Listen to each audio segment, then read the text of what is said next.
भोजन के पाचन की प्रक्रिया मुख्यतः कितने चरणों द्वारा संपन्न होती है? भोजन के पाचन की प्रक्रिया मुख्यतः 5 चरणों में संपन्न होती है। कौन कौन से 5 चरण हैं? पहला अंतर्ग्रहण, दूसरा पाचन, तीसरा अवशोषण, चौथा स्वांगीकरण और पांचवा मल त्याग। अंतर्ग्रहण प्रक्रिया किसे कहा जाता है? भोजन करना अर्थात भोजन को मुख में लेना अंतर्ग्रहण प्रक्रिया के अंतर्गत आता है। पाचन की प्रक्रिया में क्या होता है?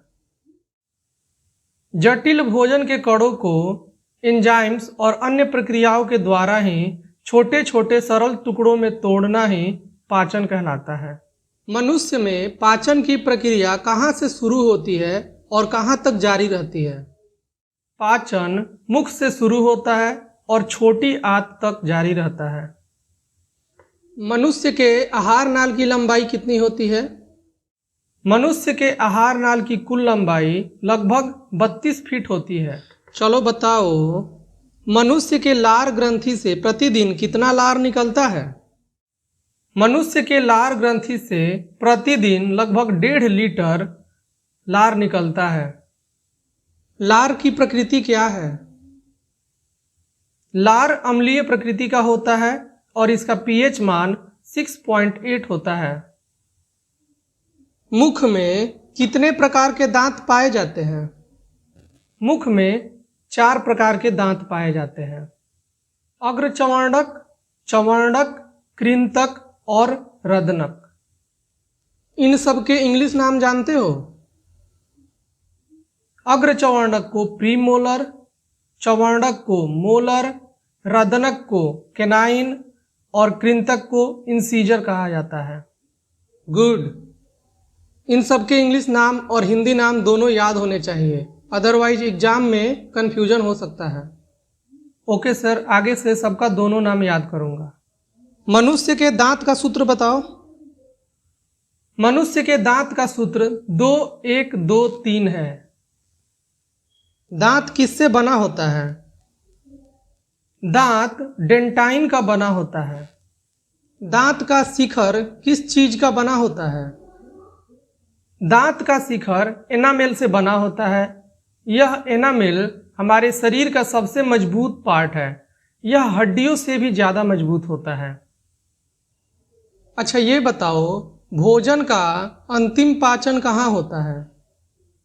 भोजन का अंतिम पाचन छोटी आंत में होता है। तो बड़ी आंत में क्या होता है? बड़ी आंत में तो केवल जल का अवशोषण होता है। आंत्र रस का पीएच मान कितना होता है? इसका पीएच मान 8 होता है। इसका मतलब है कि इसकी प्रकृति क्षारीय है। एक स्वस्थ मनुष्य में प्रतिदिन कितना आंतरिक रस बनता है? एक स्वस्थ मनुष्य में प्रतिदिन 2 लीटर आंतरिक रस निकलता है। HCl के बारे में पढ़े हो तो बताओ, पाचक रस HCl का स्राव कहाँ से होता है? अमाशय यानी कि स्टोमक के ऑक्सटीन सेल से निकलता है। HCl भोजन के साथ आए जीवाणुओं को नष्ट कर एंजाइम की क्रिया को तीव्र करता है तथा भोजन के माध्यम को अम्लीय बना देता है। चलो 4 क्वेश्चन और है। भोजन में वसा की कमी को कौन सा ग्लैंड पूरा करता है? लीवर शरीर में वसा की कमी को पूरा करने के लिए कार्बोहाइड्रेट को कुछ हद तक वसा में परिवर्तित कर देता है।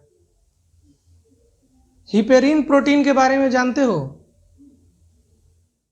हिपेरिन तो पहले एक प्रोटीन है जो हमारे शरीर में रक्त का थक्का नहीं बनने देता। हिपेरिन का उत्पादन किस ग्लैंड से होता है? हिपेरिन का उत्पादन लीवर के द्वारा किया जाता है। और कौन थक्का बनने देता है?